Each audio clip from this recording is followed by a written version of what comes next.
भारतीय संस्कृति के अंदर जुबान का बहुत महत्व है। यानी यहाँ पर कमिटमेंट बहुत ही इम्पोर्टेंट मानी जाती है। यानी आपने एक बार कमिटमेंट करनी, यानी किसी को जबान दे दी तो दे दी। उसके बाद चाहे कितना नुकसान हो, कितना ही घाटा उठाना पड़े या कुछ भी हो, जुबान दे दी तो दे दी। हालांकि समय के साथ में इस नैतिक मूल्य के अंदर का भी ह्रास हुआ है कि अब लोग जबान पे उतने कायम नहीं रहते जितने कि पूर्व काल में रहा करते थे। लेकिन आज भी हमारे देश के अंदर ऐसे बहुत सारे लोग हैं जो जुबान के ऊपर कायम रहते हैं। कुछ साल पहले हरियाणा के पूर्व आईएएस श्री हुकम सिंह जी राणा साहब ने मुझे एक ठाकुर साहब की जुबान पर एक किस्सा सुनाया था, तो आज मैं वो कहानी आपको सुना रहा हूँ। पूर्व आईएएस हुकम सिंह जी राणा ने जो मुझे बताया उसके अनुसार एक गांव के अंदर एक ठाकुर साहब थे और उनकी आर्थिक स्थिति कोई इतनी बढ़िया नहीं थी, तो अपनी गाय को ठाकुर साहब खुद ही चराने के लिए जाते थे। एक दिन जंगल के अंदर वो अपनी गाय को चरा रहे थे। इतने में उधर से एक घोड़े का व्यापारी निकला। उसके पास बहुत ही अच्छी अच्छी नस्ल के अच्छे अच्छे घोड़े थे। क्योंकि घोड़ा क्षत्रियों की पहली पसंद रहा है, इसलिए ठाकुर साहब के अंदर का भी क्षत्रित्व जागा और उनको लगा कि यार घोड़ा खरीदा जाए। तो उन्होंने चलते हुए जो व्यापारी को पूछा कि भाई तुम्हारे जो ये घोड़े हैं इनमें से इनकी कीमत तो बता, क्या कितनी कितनी कीमत के हैं।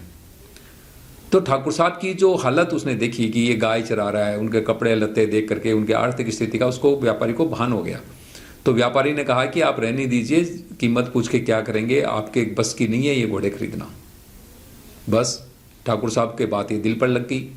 उन्होंने कहा यार तू ऐसा, तेरे घोड़े कौन से 30 मार का हैं जो मैं उनको खरीद नहीं सकता, या मैं इतना गरीब भी नहीं हूं कि मैं घोड़ा नहीं खरीद सकता। तो ठाकुर साहब को इतना बुरा लगा कि उन्होंने उस व्यापारी को कहा कि उसका जो एक घोड़ा था उसको करीब 5-1 हज़ार रुपये का था वो। तो ठाकुर साहब ने सीधे ही उसकी 10,000 रुपये कीमत लगा दी। बोले 10,000 में ये घोड़ा देना है तो छोड़ जाए यहाँ पर। तो व्यापारी ने भी देखा कि यार 5,000 का घोड़ा है, ठाकुर 10,000 दे रहा है, तो यदि मूर्ख बन रहा है तो इसको बना दो, अपना क्या जाता है, अपने तो फायदा ही फायदा है। तो व्यापारी ने अपना मुनाफा देखते हुए ठाकुर साहब को हाँ कर दी कि साहब आप ये घोड़ा ले जाइए। ठाकुर साहब ने कहा कि भाई तू एक काम कर, मेरी गाय भी यहीं बंधी है, तू यहाँ गांव के बाहर खड़ा रहे और मैं अभी रुपयों का बंदोबस्त करके आता हूँ। ठाकुर साहब घर गए। घर के अंदर जो कैश पड़ा था वो सारा संभाला। उसके बाद अड़ोस पड़ोस के अंदर जिनसे उनको उधार मिल सकता था तो वो ले आए, और सब कुछ सबसे उधार लेने के बाद ठाकुर साहब के पास में महज 6,000 रुपये एकत्र हुए, जबकि देने थे उनको 10,000। तो ठाकुर साहब आए और उन्होंने व्यापारी को 6,000 रुपये पकड़ाए कि भाई 6,000 रुपये तो ये ले, अब बाकी बचे 4,000। तो 4,000 के बदले एक काम कर, जो घोड़ा मैंने तेरे से खरीदा था वो घोड़ा ले जा। तो व्यापारी बड़ा हैरान हुआ कि सामने वाला घोड़ा भी नहीं लेके जा रहा है, घोड़ा भी मेरे पास ही रह रहा है और ये 6,000 रुपये भी इन्होंने दे दिए। तो व्यापारी से रहा नहीं गया। उन्होंने कहा ठाकुर साहब एक बात बताइए, आपने मुझे 6,000 रुपये दिए और घोड़ा भी वापस दे दिया, तो आपके घर में तो कुछ भी नहीं गया, तो आपको मिला क्या इससे? तो ठाकुर साहब ने कहा कि हम ठाकुर हैं, हमारे लिए जुबान सबसे ज़्यादा इम्पोर्टेंट है।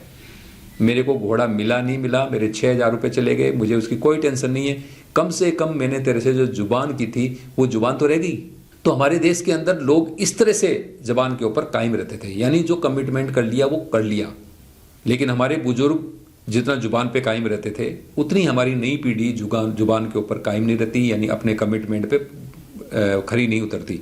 एक तरह से मैं ये कह सकता हूँ कि ये जो जुबान वाला जो नैतिक मूल्य था, यानी कमिटमेंट का जो नैतिक मूल्य था, इसका हमारे देश में अब ह्रास होता जा रहा है, जिसे हमें बचाना है ताकि लोग हमारे ऊपर विश्वास कर सके। धन्यवाद।